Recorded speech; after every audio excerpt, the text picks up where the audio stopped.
أعوذ بالله من الشيطان الرجيم. بسم الله الرحمن الرحيم. الحمد لله رب العالمين. الحمد لله الذي دلع لسان صبا بنطق تغلج وسرها قطع الليل المظلم بغياهب تلجلج وعتقنا صنع الفلك الدفا في مقادير تبرج وشعشع ضياء الشمس بنور تعجج الذي من دل على ذاته بذاته وتنزه عن مجانسة مخلوقاته وجل عن ملائمة كيفياته الذي قرب من خطرات الظنون وبعد عن لحظات العيون وعلم بما كان قبل أن يكون ثم الصلاة والسلام وتحية والإكرام على رسول ثقلين رحمة للمشرقين والمغربين جد الحسن والحسين سيدنا ومولانا وبالقاسم محمد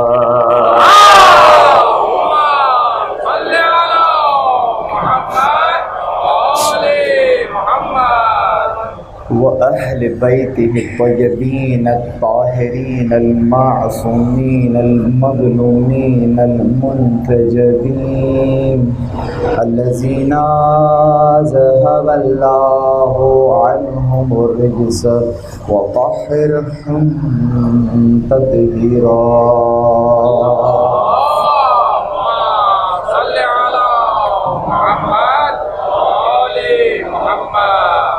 ولعنة الله على أعدائهم يوم عداوتهم إلى قيام يوم الدين. أما بعد، قال الله سبحانه وتعالى في محكم كتابه المجيد وفرقانه الحميد. بسم الله الرحمن الرحيم. إنما وليكم الله ورسوله والذين آمنوا الذين يقيمون الصلاة ويؤتون الزكاة وهم راكعون. درود پڑھ محمد والا.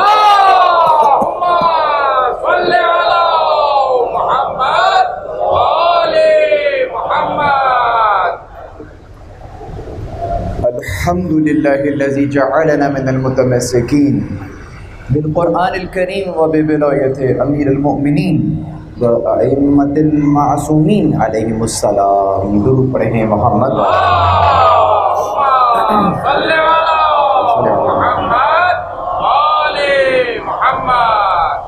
تمام تر تعریفیں خدائے سید الشہداء کے لیے درود اور سلام محمد اور اہل بیت محمد علیہ الصلوۃ والسلام کی ذوات مقدسہ پر حمد ہے اس خدا کی کہ جس نے ہمیں اور آپ کو قرآن کریم، ولایت امیر المؤمنین اور دیگر ائمہ علیہم السلام کی ولایت سے متمسک کیا۔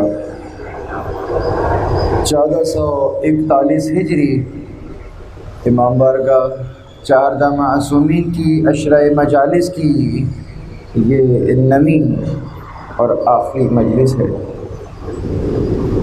جو عنوان ان مجالس کا قرار پایا وہ انتہائی ضخیم موضوع تھا، اور جیسا کہ بیان کیا کہ میرا مقصد آپ کو قطعاً سیراب کرنا نہیں تھا، تشنا کرنا تھا۔ چنانچہ جو موضوع نظام ولایت جاری رہا، اب کم از کم ہم اس قابل تو ہو گئے ہیں کہ ولایت اور امامت کے وادی میں کچھ گفتگو کر سکتے ہیں۔ اگرچہ یہ حوزہ علمیہ حسینیہ کہ جو کہ محرم الحرام کی پہلی تاریخ سے کھلا تھا، یہ اور بات ہے کہ یہ اس انداز سے کھلا ہے، لیکن حسین کا فرش کبھی بڑھتا نہیں ہے، ختم نہیں ہوتا ہے، جاری و ساری ہے۔ اہل بیت کے دامن سے جو لوگ متمسک ہیں، اگر باطنی طہارت موجود ہے اور سیکھنے کی تڑپ موجود ہے تو پھر خزانوں کی وہاں کمی نہیں ہے، لینے والے کی ظرفیت پر منحصر ہے۔ سبحان اللہ۔ چنانچہ ہم نے آہستہ آہستہ ولایت کے معنی کیے، امامت کے معنی کیے۔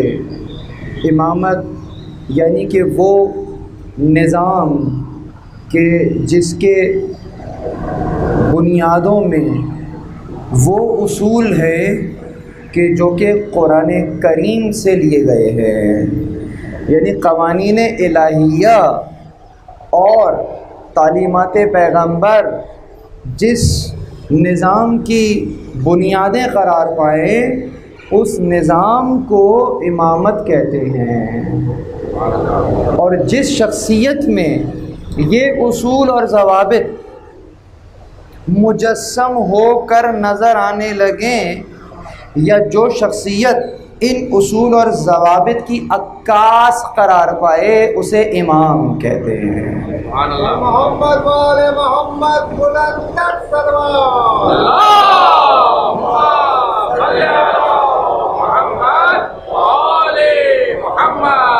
چنانچہ پروردگار عالم نے ارشاد فرمایا کہ وَجَعَلْنَاهُمْ أَئِمَّةً يَهْدُونَ بِأَمْرِنَا، ہم نے انہیں امام قرار دیا جو ہمارے امر سے ہدایت کرتے ہیں۔ یہ کب کی بات ہے؟ یہ رسول اللہ کے ظاہری انداز سے اس دنیا میں آنے سے پہلے کی بات ہے، یعنی کہ پیغمبر یقیناً اول ما خلق اللہ و نوری کے مصداق ہیں۔ سب سے پہلی مخلوق، اول مخلوق رسول خدا ہیں۔ انبیاء میں سب سے افضل، بلکہ یہ جملہ کہنا بھی عجیب ہے، انبیاء میں سب سے افضل۔ آپ کا جو لقب ہے یا جو ٹائٹل ہے وہ ہے ختمی مرتبت، یعنی کہ جتنے مرتبے آپ تصور کر سکتے ہیں وہ جہاں ختم ہو جائیں وہ ذات گرامی رسول اللہ صلی اللہ علیہ وسلم۔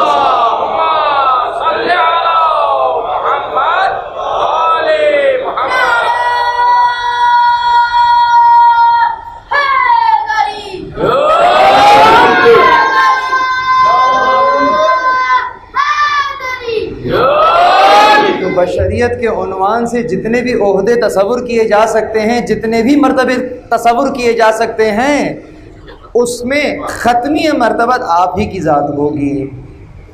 آپ ہی سے پروردگار نے شروع کیا، آپ ہی سے ختم ہوگا، یہی کہا تھا نا۔ چنانچہ پروردگار نے ہادیان کا سلسلہ جاری کیا، آدم کو بھیجا، نوح کو بھیجا، آہستہ آہستہ، اور یہاں تک کہ خاتم کو بھیجا۔ اور غدیر کے میدان میں آپ سے وہ اعلان فرمایا کیا اس سے پہلے کہ وہ اعلان کرتے ایک سوال کیا، الستُ اولیٰ بکم انفسکم، کیا میں تم پر تمہارے نفسوں سے زیادہ اولیت نہیں رکھتا؟ اصلاً سورہ احزاب کی 6 نمبر کی آیت کی طرف اشارہ کیا ہے، آیت نہیں پڑھی پیغمبر نے، کیونکہ حفاظ تھے، آیت کے تو حافظ موجود تھے سامنے، تو ان کو تو فقط اشارہ کرنے کی دیر تھی کہ الستُ اولیٰ بکم انفسکم، کیا میں تم سے تمہارے نفسوں پہ زیادہ اولیت نہیں رکھتا؟ آیت کیا ہے؟ النبی اولیٰ بالمؤمنین من انفسہم، یہ احزاب کی 6 نمبر کی آیت کہ جو نبی ہیں یہ النبی، نبی نہیں النبی، یہ نبی جو ہے خاص، یہ مومنین کے نفوس پر اولیت رکھتا ہے۔ اولیت معنی کیا؟ اولا، مولا، ولی، ولایت یا ولایت۔ اس ولایت کو ولایت زیر سے بھی پڑھا جا سکتا ہے، زبر سے بھی پڑھا جا سکتا ہے، اور معاملہ زیر و زبر نہیں ہوگا۔ تو ولایت بھی پڑھا جا سکتا ہے، ولایت بھی پڑھا جا سکتا ہے، ولی بھی ہے اور ولا بھی ہے، دونوں طرف موجود ہے معاملہ۔ چنانچہ پیغمبر اکرم نے اس آیت کی طرف اشارہ فرمایا، اور اب جب پوچھ رہے ہیں الستُ اولیٰ بکم انفسکم، اب اس کا جملہ، یہ جو سوال ہے نا، اس کا آنسر بہت مشکل ہے۔ اگر ہم کہیں گے نعم تو دین سے خارج ہو جائے گا، اور اگر کہیں گے لا تب بھی دین سے خارج ہو جائے گا۔ پیغمبر پوچھ رہے ہیں کہ کیا میں تم سے اولیٰ نہیں ہوں؟ میں کہوں گا ہاں، نہیں، دین سے خارج، کیونکہ آیت موجود ہے النبی اولیٰ بالمؤمنین من انفسہم۔ ایک آیت کا انکار، قرآن کا انکار، قرآن کا انکار، پروردگار کا انکار، بات ختم۔ اچھا، کیا میں تم سے اولیت نہیں رکھتا؟ ہم نے کہا ہاں، یعنی کہ نہیں رکھتے۔ اس کا جواب نہ ہاں میں دیا جا سکتا ہے نہ نہ میں دیا جا سکتا ہے۔ اس کا مطلب یہ سوال کون سا سوال ہے؟ بھائی سوال جب کیا جاتا ہے تو پوچھنے والا یا تو پوچھنے والے کے پاس جہل ہوتا ہے یا جس سے پوچھا جا رہا ہوتا ہے اس کے پاس جہل ہوتا ہے۔ سوال دو انداز کا ہوتا ہے، ایک مرتبہ مجھے کوئی شے معلوم نہیں ہے تو میں آپ سے پوچھ لوں گا بزرگوں سے، وہ مجھے بتا دیں گے تو میرا جہل ختم ہو گیا۔ ایک مرتبہ مجھے تو معلوم ہے مگر میرے سامنے جو شاگرد بیٹھے ہوئے ہیں مجھے نہیں معلوم کہ ان کو معلوم ہے یا نہیں معلوم، ٹھیک ہے، اور میں نے سوال کیا، اس کو معلوم تھا تو بتا دیا، نہیں معلوم تھا تو اس نے ہاتھ اٹھا لیے۔ بہرحال تو دونوں طرف سوال کرنے والا اور جس سے سوال کیا جا رہا ہے جہل کہیں نہ کہیں تو موجود ہوگا، ایسا ہی ہے نا۔ لیکن یہ جو سوال ہے یہ ایسا سوال ہے کہ جہل نہ وہاں موجود ہے نہ یہاں موجود ہے۔ بہت توجہ بھائی، وہاں تو جہل کا تصور ہی نہیں ہے، لیکن جب کبھی سوال اس انداز سے کیا جائے، جیسے اگر میں آپ سے کہوں کیا ہم اس وقت امام بارگاہ میں نہیں ہیں؟ مجھے بھی معلوم ہے کہ ہم امام بارگاہ میں بیٹھے ہیں، آپ کو بھی معلوم ہے کہ آپ امام بارگاہ میں بیٹھے ہیں، اور مجھے بھی یہ معلوم ہے کہ آپ کو معلوم ہے کہ آپ امام بارگاہ میں بیٹھے ہیں۔ اس کے باوجود اگر میں یوں سوال کروں کہ کیا ہم اس وقت امام بارگاہ میں نہیں بیٹھے، تو اس کا مطلب یہ ہوتا ہے کہ یہ سوال جہل ختم کرنے کے لیے نہیں پوچھا جا رہا، کسی شے کی اہمیت کو اجاگر کرنے کے لیے پوچھا جا رہا ہے۔ جیسے شہزادے نے کہا تھا کیا ہم حق پر نہیں ہیں؟ سبحان اللہ، سبحان اللہ، واہ! کیا شہزادے کو معلوم نہیں تھا کہ ہم حق پر نہیں ہیں؟ کیا ہم حق پر نہیں ہیں؟ کیوں نہیں؟ اب اس کا جواب کیا دیا جائے گا؟ اس کا جواب فقط ایک دیا جا سکتا ہے جس کو اردو میں کہتے ہیں کیوں نہیں، اور عربی میں کہیں گے تو کہیں گے بلا۔ بلا کا ترجمہ کیا ہے؟ کیوں نہیں۔ تو پروردگار نے بھی جس انداز سے پوچھا تھا یہ وہی الستو ہے نا، کیا نہیں ہوں تمہارا رب؟ تو سب نے کیا پکارا؟ قالو بھلا، سب نے کہا کیوں نہیں، یعنی اس حقیقت کو جانتے ہیں، جس حقیقت یعنی کہ تمہارا نفس، تمہاری فطرت جانتی ہے کہ وہ پروردگار ہے، اسی طریقے سے تمہاری فطرت گواہی دے رہی ہے کہ یہ جو ہمارے سامنے پاک و پاکیزہ ہستی ہے یہ ہم سے، ہمارے نفسوں پر ہم سے زیادہ اولیت رکھتی ہے۔ سبحان اللہ، سبحان اللہ۔ لہجہ وہی ہے، تو چنانچہ کہا کہ قالو بلا، سب نے کہا کیوں نہیں رکھتے؟ بس اب فرمایا کہ من کنت مولا ہوں فہذا علی من مولا، کہ جس کا میں مولا ہوں علی بھی اس کے مولا ہیں۔ اب میں مسلمانوں سے یہ نہیں کہوں گا کہ مولا کا ترجمہ کیا ہے، میں نہیں پوچھوں گا، میں نہیں پوچھوں گا کہ مولا کا ترجمہ کیا ہے، مجھے نہیں معلوم، بس اتنا بتاؤ کہ رسول اللہ کو تم کیا سمجھتے ہو، رسول اللہ کو تم کیا سمجھتے ہو؟ بس جو تم رسول اللہ کو سمجھتے ہو علی کو بھی وہی سمجھنا ہے۔ اب اگر کوئی رسول کو اپنا بس دوست سمجھتا ہے تو یقیناً اگر رسول اللہ فقط دوست ہیں تو پھر علی بھی دوست ہی ہوں گے، اور اگر کوئی رسول اللہ کو اپنا آقا سمجھتا ہے تو علی کو بھی آقا ہی سمجھنا ہوگا۔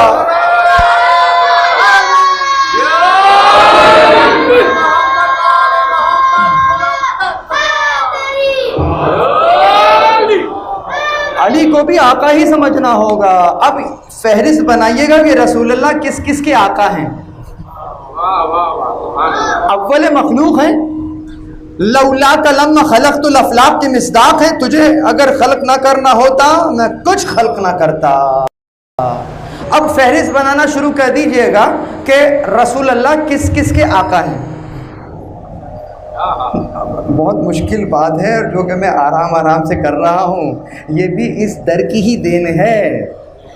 چنانچہ انبیاء کو تصور کر لیجئے، کوئی نبی ہے جو کہے گا کہ نہیں آقا نہیں ہے، میں اچھا آدم تو سب کے باپ ہیں تو آدم آقا ہوئے رسول کے، کیا کہیں گے؟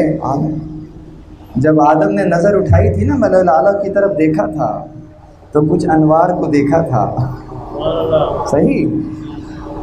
تو آدم ہو یا کوئی بھی نبی ہو، سب کے آقا کون ہے؟ اور رسول کیا کہہ رہے ہیں؟ میں جس کا آقا ہوں یا علی اس کا مولا ہے۔ تو علی کو مولا رسول اللہ نے کس کے حکم سے بیان کیا؟ اپنی چاہت سے، یہ بھی مسئلہ ہے۔ وَمَا يَنطِقُ عَنِ الْهَوَىٰ إِنْ هُوَ إِلَّا وَحْيٌ يُوحَىٰ، ان کو کہا گیا کہ یہ پہنچاؤ۔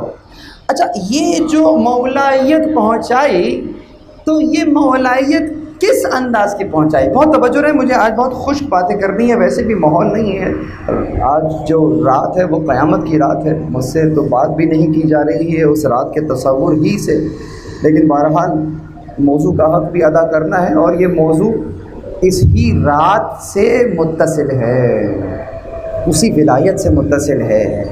ولایت کا مطلب کیا کیا تھا ہم نے؟ جوڑ کے رکھنا۔ کون سی ایسی شے تھی کہ جس نے اصحاب حسینی کو اس انداز سے جوڑ کے رکھا تھا کہ چراغ بجھا دیا ہے پھر بھی کوئی جانے کو تیار نہیں ہے؟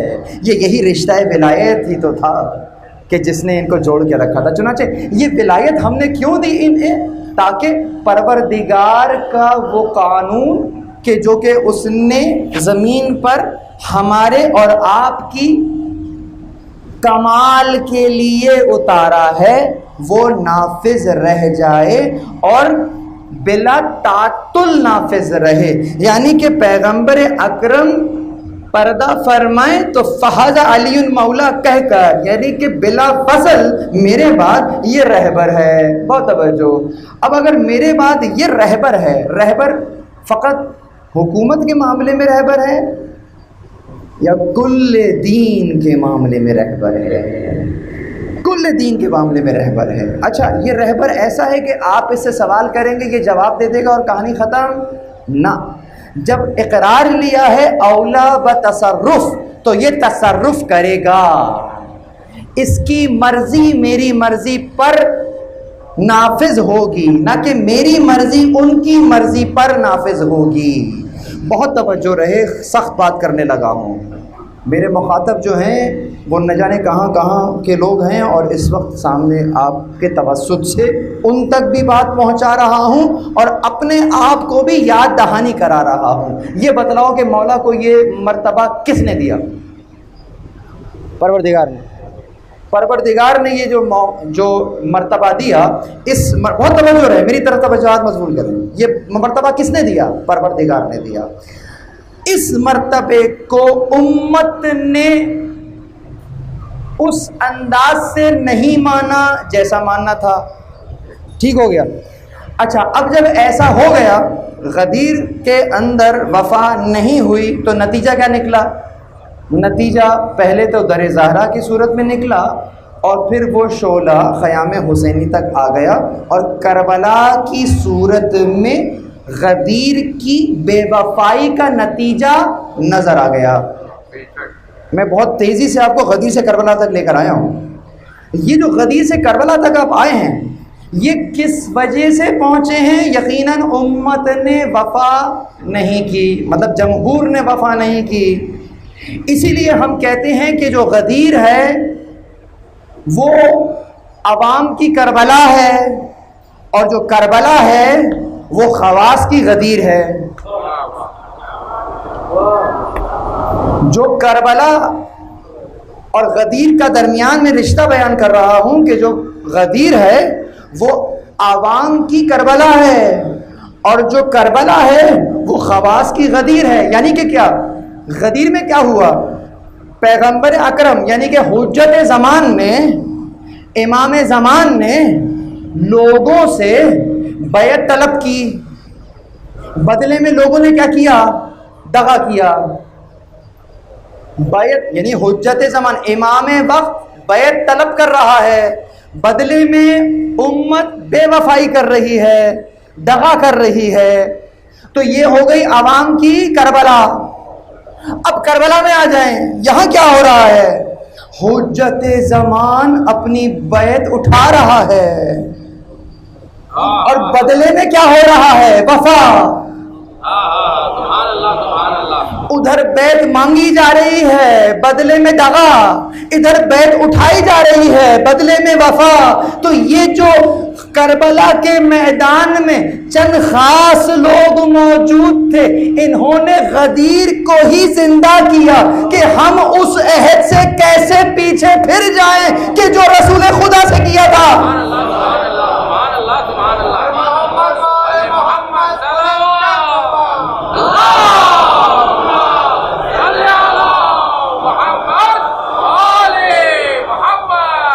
اب اگر یہ تصور لے کر کوئی اس جگہ آیا ہے, خدا کی قسم بیک وقت اس کو اگر غدیر کا عہد بھی یاد ہے اور کربلا کا میدان بھی نظروں کے سامنے ہے, یعنی کہ دونوں میدان سامنے ہیں, غدیر کا میدان بھی سامنے ہے, کربلا بھی سامنے ہے. اب اپنا نفس کا محاسبہ کرو کہ میں اس میدان میں موجود تو ہوں, لیکن کیفیت کیا ہے؟ سبحان اللہ. کیا میں اس وقت فقط اور فقط انچولی کی چاردہ معصومین امام بارگاہ میں موجود ہوں اور ثواب کمانے کے لیے آیا ہوں, یا واقعتاً میں اس وقت آج کی شب خیمہ حسینی میں موجود ہوں, اور ولایت کا وہ وعدہ کہ جو میں نے رسول خدا سے کیا تھا, جو میں نے بی بی زہرا سے کیا تھا, ابد واللہ یا زہرا ما ننسى حسینہ, نہیں بھولیں گے. ایک طرف غدیر بھی ہے, دوسری طرف کربلا کا میدان بھی ہے. یہ فکر لے کر اگر کوئی یہاں آیا ہے, یقین جانیے امام بارگاہ میں نہیں آئے ہیں, خیام حسینی میں آئے ہیں. بس اب ضرورت اس بات کی ہے, یہ جملے میری زبان پر آ رہے ہیں, مجھے موضوع کو روکنا پڑا ہے, بہت توجہ رکھیے گا, اس کیفیت کو قائم رکھیے گا. اور کل جو صبح کا سورج نمودار ہوگا اور آپ پھر جلوس عزا کی طرف سبقت کریں گے, تو یہ مت سمجھیے گا کہ جلوس میں جا رہا ہوں, اٹھتا ہوا ہر قدم میدان کربلا کی طرف اٹھنا چاہیے. اور جس طریقے سے جانثاران حسینی نے اپنی جان کو, اپنے مال کو, اپنا سب کچھ فرزند زہرا پر قربان کر دیا. کیوں؟ اس لیے کہ فرزند زہرا دین تھے, دین پر سب قربان ہو جائے گا, دین کو کسی پر قربان نہیں کر سکتے. اور ذرا دوسری طرف سے دیکھیے، یہ تو میں انصار حسینی کا جذبہ بیان کر رہا ہوں، اب ذرا یہی جذبہ خود امام حسین کے دل میں دیکھیے، وہ اس دین کو بچانے کے لیے اپنا اکبر دینے کو بھی تیار ہے، اصغر دینے کو بھی تیار ہے، سب کچھ دے دیا، ادھر سکینہ بلا رہی ہے، ادھر فریضہ بلا رہا ہے، فریضے پہ چلے گئے، میں مذاہب نہیں پڑھ رہا، لیکن کس انداز سے سب کچھ دے دیا، تو یہ کیا ہے؟ یہ ولایت ہے، کس لیے؟ تاکہ وہ قانون جو پروردگار نے زمین پر اتارا تھا وہ باقی رہ جائے۔ تو چنانچہ اس کے استمرار کے لیے آپ نے کیا کام کیا؟ ائمہ اہل بیت نے اپنے شاگردوں کو اور اصحاب کو تیار کیا۔ یقیناً جو حق حکومت نے ملنا چاہیے تھا وہ نہیں مل سکا۔ 25 سال جسے تاریخ علی کی خاموشی کہتی ہے، یہ آپ کی ذات سے جو ہے وہ سوء استفادہ ہے تاریخ سے۔ اگر دیکھا جائے تو وہ خاموشی نہیں ہے، فقط حکومت ہاتھ میں نہیں ہے، لیکن کارہائے امامت کس انداز سے ادا ہو رہے ہیں، یہ پورا ایک چیپٹر ہے انشاءاللہ۔ رمضان میں نے 3 مجالس انہی 25 سال پر پڑھ چکا ہوں، وہ اگر کہیں اویلیبل ہو تو سنیے گا کہ کیا کیا کام کیے اس 25 سال کے اندر، کس انداز سے۔ تو چنانچہ اس انداز سے آپ نے اس قوانین الہیہ کو نہ صرف یہ کہ محفوظ کیا، بلکہ اپنے شاگرد، اپنے اصحاب تیار کیے، اور پھر جب ظاہری خلافت مل گئی تو اب ان قوانین کو نافذ کرنے کے لیے مختلف شہروں میں، مختلف قریوں میں ان قوانین کو نافذ کرنے کے لیے کیا کرتے ہیں؟ انہی تربیت یافتہ لوگوں کو مختلف جگہوں پر بھیجتے ہیں گورنر بنا کے۔ چنانچہ اگر آپ دیکھیں تو عبداللہ کو یمن کا گورنر بنا دیا، سعید کو بحرین کا گورنر بنا دیا، قیس کو مصر کا بنا دیا، عثمان بن حنیف کو بصرہ کا گورنر بنا دیا، عمار کو کوفے کا گورنر بنا دیا، سہل کو شام کا گورنر بنا دیا۔ خود ابھی شروع میں مدینہ میں ہیں، ابھی کوفہ نہیں آئے ہیں، اسی لیے عمار کو کوفہ کا گورنر بنا کر بھیجا ہے۔ لیکن عرض یہ کر رہا ہوں، وہ مولا علی کہ جن کے لیے تاریخ میں مل رہا ہے کہ بیک وقت 40 جگہ موجود تھے، ایک روایت ہے، ابھی میں اس کی صحت پہ نہیں بات کر رہا، لیکن بہرحال علی کے لیے کوئی بڑا مسئلہ نہیں ہے، بیان کر چکا ہوں۔ لیکن جب حکومت کو چلانا ہے، جب نظام قائم کرنا ہے، تو نظام معجزے سے نہیں چلتا۔ نظام کو چلانے کے لیے یقیناً مشقت کرنی پڑتی ہے، کردار سازی کرنی پڑتی ہے۔ عصا کو دریا پر مار کر راستہ بنایا جا سکتا ہے، لیکن عصا کو کسی بندے کو مار کر اس کو مومن نہیں بنایا جا سکتا۔ یہاں پر کردار سے دوسرے کو متاثر کرنا ہوتا ہے، خود کو پیش کرنا ہوتا ہے۔ اسی لیے مولا نے کہیں عثمان بن حنیف کو بھیجا، کہیں سہل کو بھیجا، کیوں؟ اگر آپ چاہتے آپ اپنے جیسے بہت سے بنا کے بھیج دیتے وہاں پر، نہیں، نظام نہیں چل سکتا اس انداز سے۔ اب جو ان لوگوں کو بھیجا ہے تو یہ بتلائیے، کیا یہ تمام کے تمام میں معصومین کے نام لے رہا تھا؟ یہ عثمان بن حنیف معصوم ہے، یہ سہل معصوم ہے، یہ قیس معصوم ہے، یہ عمار معصوم ہے؟ نہ، معصوم نہیں ہے۔ کون ہے؟ مولا کی تربیت یافتہ ہیں، یعنی کہ کیا؟ یعنی کہ مولا کے علوم کو جاننے والے ہیں، اور نہ صرف علوم کو جاننے والے ہیں بلکہ تقویٰ بھی اس منزل پر ہے کہ امام المتقین کے۔ سمجھ رہے ہیں بات کو؟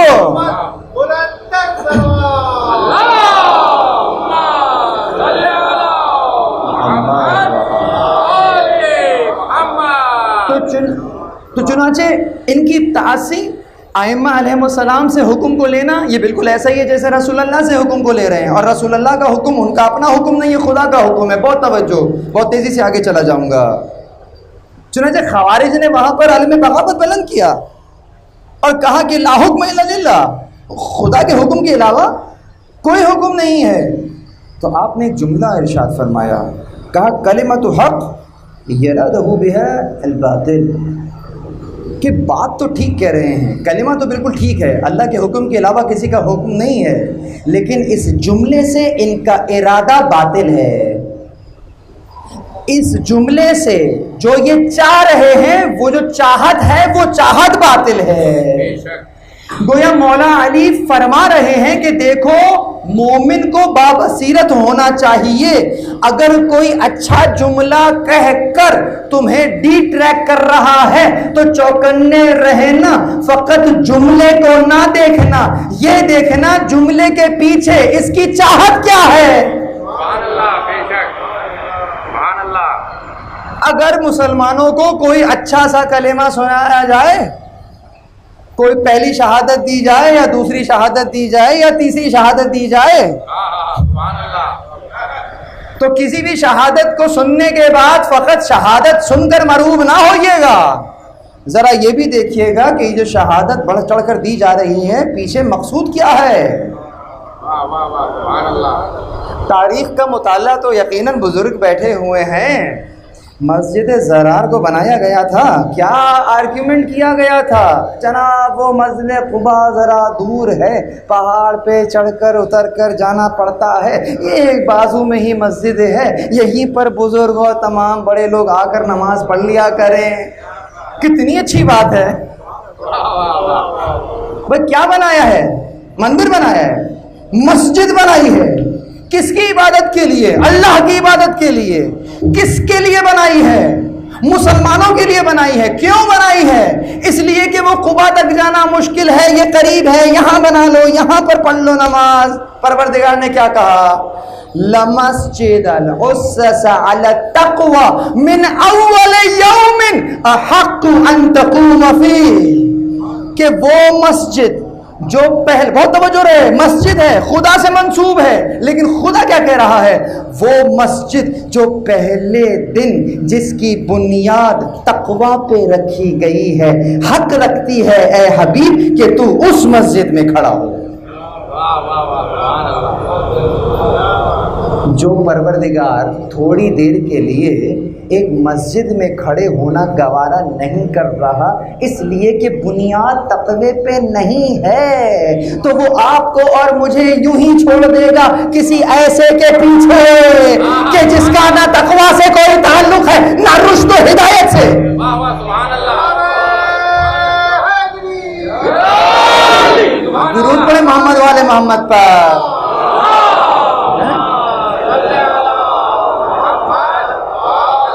اور خدا نے اپنے گھر کو گروا دیا، سبحان اللہ.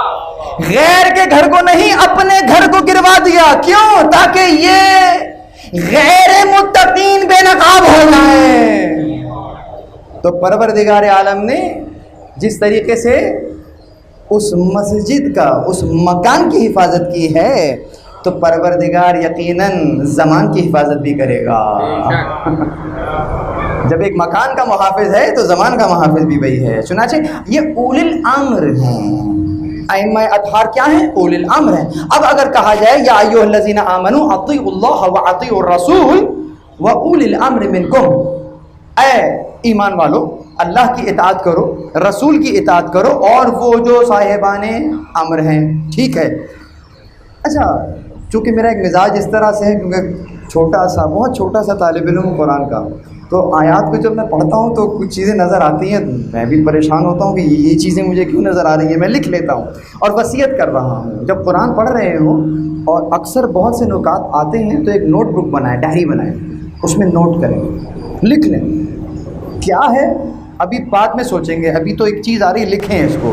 اب تفسیر اٹھائیں اور تفسیر کو پڑھیں، امام کے اقوال تلاش کریں. کیا امام نے اس بات کو، یہ جو نقطہ آیا ہے، کیا واقعی امام نے بھی کچھ کہا ہے ایسا؟ اور اگر امام کا قول مل جائے تو خدا کی قسم سجدہ شکر انجام دیجیے گا کہ اس وقت تمہاری فکر امام کی فکر سے مل گئی تھی. سبحان اللہ، سبحان اللہ. تو چنانچہ جس آیت کا حوالہ دے رہا ہوں سورہ مائدہ کی آیت ہے، یعنی کہ 5واں سورہ ہے. پنجتن سمجھ میں آ گئے؟ اچھا، آیت کا نشان کیا ہے؟ آیت کا نشان ہے 59. 5 اور 9 ذرا جوڑیے کتنے بنتے ہیں؟ 14. یہ ولایت اور اطاعت کا مسئلہ ایسا ہے کہ گھوم پھر کے بعد 14 پر ہی آتی ہے. اچھا 14 تو 7 اور 7 بھی ہو سکتا تھا، لیکن یہاں 5 اور 9 ہے. ہیں؟ یہاں 5 اور 9 ہے، سلام کرتے ہیں السلام علیکہ یا خامس من اصحاب الکسا، سلام ہو آپ پر اے اصحاب کسا کے 5ویں۔ تو یہ اصحاب کسا کا 5واں اور اس کی نسل سے 9 امام۔ 5 اور 9 کو ملا لیجئے گا، آیا اطاعت سامنے آ جائے گی۔ جب اصحاب کسا کا 5واں اور اس کی نسل کے 9 سامنے آ گئے تو گویا اطاعتیں کھل کر سامنے آ گئی ہیں۔ سبحان اللہ، بے شک۔ تو آیت ہے کہ اطیعوا اللہ، اللہ کی اطاعت کرو، وہ اطیعوا الرسول، اور اس کے رسول کی اطاعت کرو، وہ اولی الامر منکم۔ کیوں وہ اطیعوا اولی الامر منکم ہونا چاہیے؟ یہ تیسری اطاعت کیوں نہیں آئی؟ اطاعتیں 3 ہیں، آیت میں اطاعتیں 3 ہیں لیکن لفظ اطاعت 2 ہے۔ کیا قرآن کے پاس لفظ کم پڑ گیا تھا؟ اچھا اگر ایک سے کام چل سکتا تھا تو پھر کیا دوسرا کیوں یوز ہوا تھا؟ بہت توجہ رہے۔ اطاعت اللہ، اللہ کی اطاعت کرو، واطیعوا الرسول، اور رسول کی اطاعت کرو۔ دونوں کی اطاعتوں میں فرق ہے، بہت توجہ، ابھی میں بہت توجہ رہے۔ دیکھیں خدا کی اطاعت کس انداز میں کرنی ہے، یعنی کہ وہاں عبودیت ہے، عبادت کرنی ہے، رسول کی عبادت نہیں کرنی، حکم ماننا ہے۔ فرق ہو گیا نا؟ خدا کی اطاعت وہاں عبودیت ہے، وہاں پر اس کی عبادت کرنی ہے، شکر بھی ادا کرنا ہے، تو عبودیت تک پہنچ کر شکر ادا کرنا ہے۔ حمد کا ترجمہ کیا کرتے ہیں آپ؟ ابھی گہرائی میں نہیں جانا، وقت چلا جائے گا، وہ ایک الگ موضوع ہے۔ تو وہاں ایسی تعریف کہ جہاں پر سر جھک جائے سجدے میں، رسول کو سجدہ نہ کیجیے گا۔ وہ چاہتا یہ ہے کہ میرے علاوہ سر کہیں نہ جھکے۔ یہاں برادران سے اڑ کر ایک روایت ہم تک آ گئی ہے اور ہم نے بھی اس کو بڑا زور و شور سے لے لیا ہے۔ بہت توجہ، مشکل مسائل ہیں، یہ ممبر سے ہی آ رہے ہیں کہ نہیں جناب وہ تعظیمی ہے سجدہ، وہ تو تعظیمی سجدہ ہے۔ تعظیمی سجدہ تو کسی کو بھی کر سکتے ہیں، کسی کو بھی تعظیم میں سجدہ کر سکتے ہیں۔ کیوں؟ وہ یوسف کو کیا تھا تعظیم میں سجدہ، دے دیا، سامنے آئے دے دی۔ اچھا اب میں آپ کو پیغمبر کا قول نقل کرتا ہوں۔ اگر، اور یہ کتب میں برادران کے موجود ہیں، جو علماء بیٹھے ہیں وہ جانتے ہیں، اگر خدا کے علاوہ کسی کو سجدہ جائز ہوتا تو میں زوجہ کو حکم دیتا کہ اپنے زوج کو سجدہ کرو۔ ٹھیک ہے، یہ سجدہ جو کہہ رہے ہیں کہ اگر جائز ہوتا تو میں زوجہ کو کہتا کہ زوج کو سجدہ کرو، یہ سجدہ عبادی ہے، یعنی کہ بیوی سے کہتا کہ شوہر کی عبادت کرو، یعنی کہ کیا؟ یعنی شوہر کی تعظیم کرو، یعنی شوہر کی تعظیم کرو۔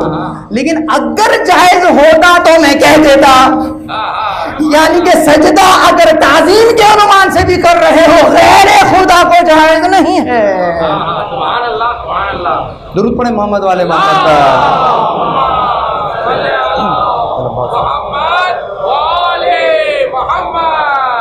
بات ذرا مشکل ہے، دیر میں سمجھ میں آئے گی، لیکن بہرحال تو پھر اس کا مطلب کہ سجدہ، یہ جو ہم کعبے کو سجدہ کر رہے ہیں تو کعبے کو سجدہ کر رہے ہیں نا۔ یہ جو آدم کو سجدہ ہوا تھا، کہتے ہیں وہ برادران سے اڑ کر آئی نا یہ بات کہ تعظیماً سجدہ کر لیا تھا، تعظیمی، واقعاً تعظیم کر کے سجدہ کیا تھا غیر خدا کو، خدا کے سامنے نا، حکم خدا کو سجدہ تھا، حکم خدا کو سجدہ تھا۔ پروردگار نے کہا یہاں سجدہ کرو، سبحان ربی الاعلیٰ۔ پروردگار نے کہا بیت المقدس پہ سجدہ کرو، سبحان ربی الاعلیٰ۔ ابھی نماز چل رہی ہے، درمیان میں حکم آ گیا، قبلہ بدل گیا ہے، سبحان ربی الاعلیٰ۔ ارے حکم خدا کو سجدہ ہے، جہاں حکم ہو جائے سجدہ وہی ہے۔ تو چنانچہ اب عرض یہ کر رہا تھا کہ یہاں پر اطاعتیں الگ الگ ہو گئی ہیں، لیکن جب اولی الامر کا مرحلہ آیا تو وہاں پر کسی تیسری اطاعت کا لفظ نہیں آیا۔ کیوں؟ اس لیے کہ جیسی رسول کی اطاعت ہو رہی ہے بعین ہی ویسی ہی اولی الامر کی الامر سے مراد کیا لیا گیا؟ صاحبان امر۔ صاحبان امر کا کیا مطلب؟ کہا صاحبان حکومت۔ اچھا، چونکہ میں کہتا ہوں کہ تحقیق کو تحقیق سے رد کرتے ہیں، تنقید سے نہیں کرتے، اور میں برادران کی اور جو کوئی بھی ایکس وائی زی صاحبان حکومت ترجمہ کرتا ہے، میں اس کے ترجمے کو سلام کر رہا ہوں سر آنکھوں پر، یقیناً بالکل صحیح ترجمہ ہے۔ یہ کیا بات ہے؟ بالکل صحیح ترجمہ ہے، صاحبان حکومت کی اطاعت کرو۔ یہاں صاحب امر، اولی الامر واقعتاً صاحب حکومت ہے، ٹھیک ہے؟ کیسے؟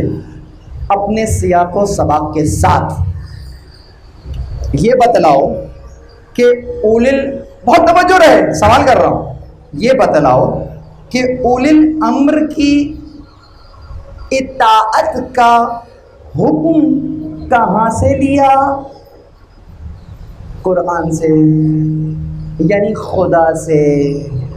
اولی الامر کی اطاعت کا حکم اگر خدا سے لیا ہے تو پھر اولی الامر خود نہ بنا لینا، وہ بھی خدا سے لے لینا۔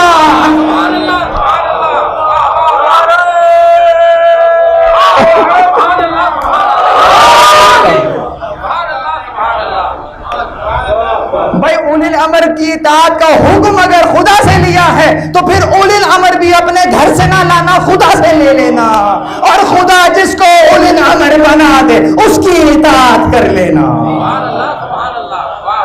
تو پروردگار نے اولی الامر کا انتظام کیا کیا؟ غدیر کے میدان میں وہ اولی الامر دے دیا، یعنی کہ پیغمبر کے پاس جو امر ہے اب اس کا حامل کون ہے میرے بعد؟ یہ علی ابن ابی طالب علیہ الصلوۃ والسلام۔ آپ کی ذات پر درود بھیج دیجیے۔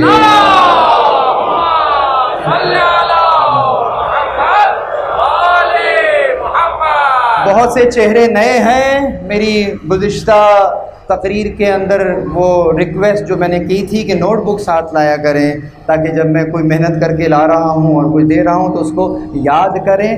قید العلم بالقلم، علم کو قلم کے ذریعے قید کر لو، روایت ہے، اور جب قید کر لو تو اب اس کی محافظت کرو۔ قید کا مطلب یہ بھی ہوگا کہ اس کو بھاگنے نہ دینا، اس کی حفاظت کرو، اس کو جذب کرو۔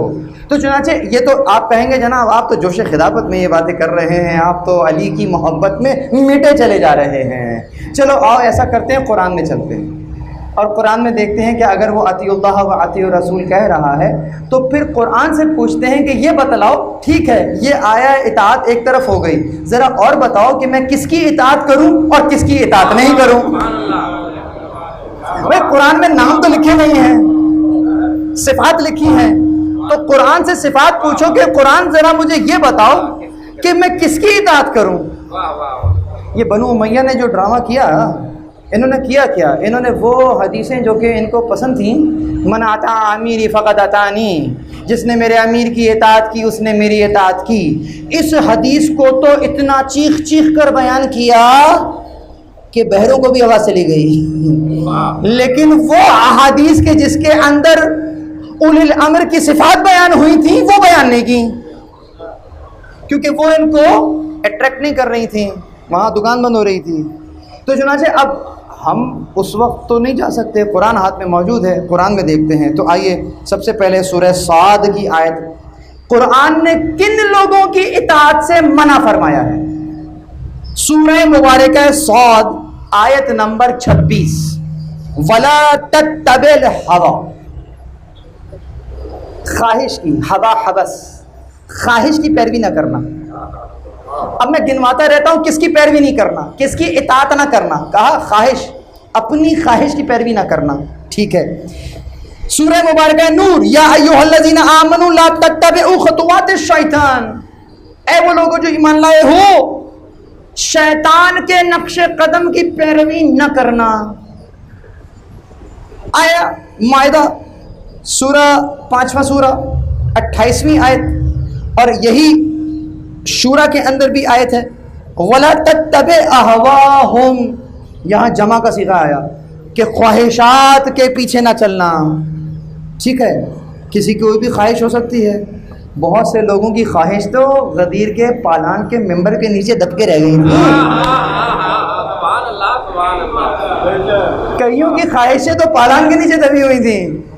تو کہا دیکھو ان کو دبا رہنے دو، ان کی پیروی نہ کر لینا. تو چنانچہ وَلَا تُطِعْ الْكَافِرِينَ وَالْمُنَافِقِينَ سورہ احزاب آیت نمبر 1 اور 38ویں آیت. کافرین کی اطاعت نہ کرنا، فاسقین کی اطاعت نہ کرنا. اگرچہ بات مفسدین، ابھی ایک اور جگہ منافقین کی اطاعت نہ کرنا. اچھا، اب منافق کے چہرے پہ تو لکھا نہیں ہوگا کہ منافق ہے، پہچانیں گے کیسے؟ منافق کو کیسے پہچانیں گے؟ معلوم ہے منافق کون ہوتا ہے؟ منافق اصل میں اندر سے کافر ہوتا ہے. دیکھو 2 طرح کے معاملات ہوتے ہیں. ایک شخص وہ ہوتا ہے، کافر اور مومن میں ایک چیز کامن ہے، جو اس کے دل میں ہے وہی اس کی زبان پر ہے. کافر کے دل میں کفر ہے، زبان پہ بھی کفر ہے. مومن کے دل میں ایمان ہے، زبان پر بھی ایمان ہے. لیکن یہ جو منافق ہے یہ اصلاً جھوٹا ہوتا ہے، اصلاً کذاب ہے، اصلاً کاذب ہے. کیوں؟ اس لیے کہ دل میں کیا ہے؟ کفر، زبان پہ کیا ہے؟ ایمان. اس کو پہچاننا بڑا مشکل ہے. اس کو پہچانو گے اس کی ایکٹیویٹیز سے پہچان جاؤ گے، اس کے اغراض و مقاصد، یعنی کہ یہ جو کام کر رہا ہوگا ظاہر کو دیکھ کر نہیں پہچانو گے. یہ دیکھو کہ یہ کس مقصد کے لیے کر رہا ہے، یہ جو کہ کہہ رہا ہے یہ کرنے کے بعد اس کو کیا فائدہ ہوگا، ادھر یہ پہچانا جائے گا کہ منافق ہے. ہاں، پھر یہ دیکھنا کہ جب تمہارے اوپر تیر آ رہے ہوں تو یہ کیا کرتا ہے؟ تمہارا دفاع کرتا ہے یا ان کی مدد کرتا ہے؟ اگر تو ان کی مدد کرتا ہوا پایا جائے یا ان کے لیے سافٹ کارنر رکھتا ہو تو سمجھ جانا تمہارا نہیں انہی کا ہے. بہرحال موضوع طویل ہو جائے گا، آگے چلیں. سورہ احزاب کی میں نے آپ کو آیت بیان کی، سورہ دہر کی آیت، اور یہ اگر یہ میں فقط ایک آیت پڑھ دوں تو یہی کافی ہے. سورہ دہر کی 24 نمبر کی آیت یاد رکھیے گا. کون سے نمبر کی؟ 24 نمبر کی آیت سورہ دہر کی آیت ہے کہ سورہ دہر آیت نمبر 24، وَلَا تُطِعْ مِنْهُمْ آثِمًا أَوْ كَفُورًا، کہ دیکھو گناہ گار کی اطاعت نہ کرنا اور کفران کرنے والے کی اطاعت نہ کرنا. کل ہم نے نعمت اتاری تھی، اليوم اکملت لکم دینکم واتممت علیکم نعمتی. نہ صرف یہ کہ نعمت اتاری تھی بلکہ ہم نے نعمت تمام بھی کر دی تھی. اب اس نعمت کا اگر کوئی کفران کر دے اس کی اطاعت نہ کرنا.